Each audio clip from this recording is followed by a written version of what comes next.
What causes, say, heroin addiction? This is a really stupid question, right? It's obvious, we all know it. Heroin causes heroin addiction. Here's how it works. If you use heroin for 20 days, by day 21, your body would physically crave the drug ferociously because there are chemical hooks in the drug. That's what addiction means.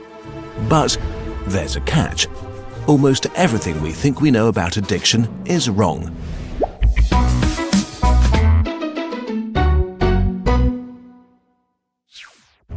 If you, for example, break your hip, you'll be taken to a hospital and you'll be given loads of diamorphine for weeks or even months.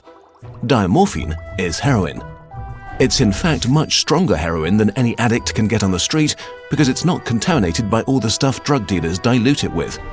There are people near you being given loads of deluxe heroin in hospitals right now, so at least some of them should become addicts.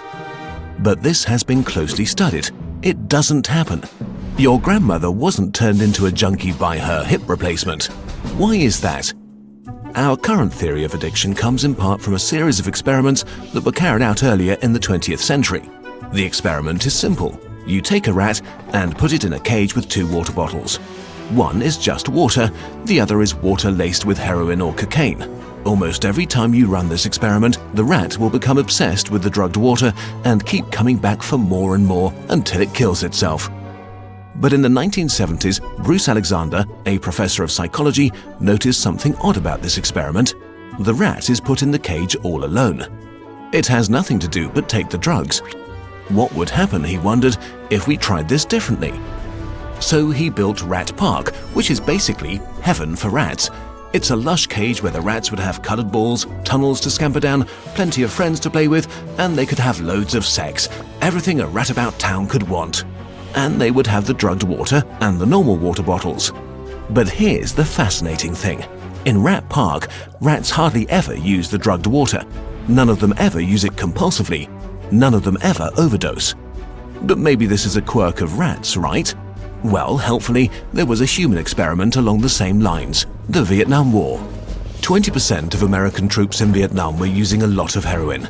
People back home were really panicked because they thought there would be hundreds of thousands of junkies on the streets of the United States when the war was over. But a study followed the soldiers home and found something striking. They didn't go to rehab. They didn't even go into withdrawal. 95% of them just stopped after they got home. If you believe the old theory of addiction, that makes no sense. But if you believe Professor Alexander's theory, it makes perfect sense.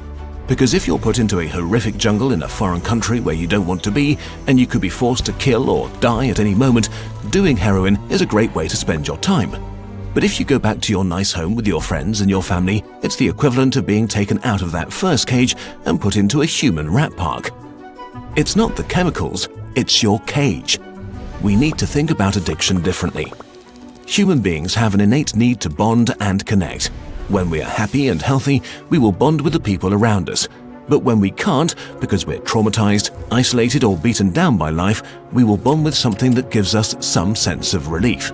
It might be endlessly checking a smartphone, it might be pornography, video games, Reddit, gambling, or it might be cocaine. But we will bond with something because that is our human nature. The path out of unhealthy bonds is to form healthy bonds, to be connected to people you want to be present with. Addiction is just one symptom of the crisis of disconnection that's happening all around us. We all feel it.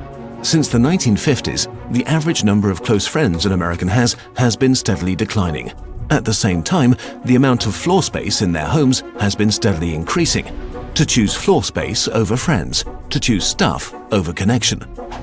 The war on drugs we've been fighting for almost a century now has made everything worse. Instead of helping people heal and getting their life together, we have cast them out from society. We have made it harder for them to get jobs and become stable. We take benefits and support away from them if we catch them with drugs. We throw them in prison cells, which are literally cages. We put people who are not well in a situation that makes them feel worse and hate them for not recovering. For too long, we've talked only about individual recovery from addiction. But we need now to talk about social recovery, because something has gone wrong with us as a group. We have to build a society that looks a lot more like Rat Park and a lot less like those isolated cages. We are going to have to change the unnatural way we live and rediscover each other.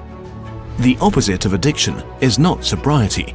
The opposite of addiction is connection.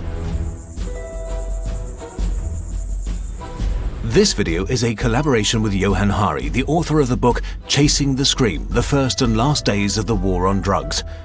He was very kind to work with us on this video to spread the word. We recommend that you give the book a try. Our videos are made thanks to your support on patreon.com. If you want to help us make more of them, we really appreciate your support.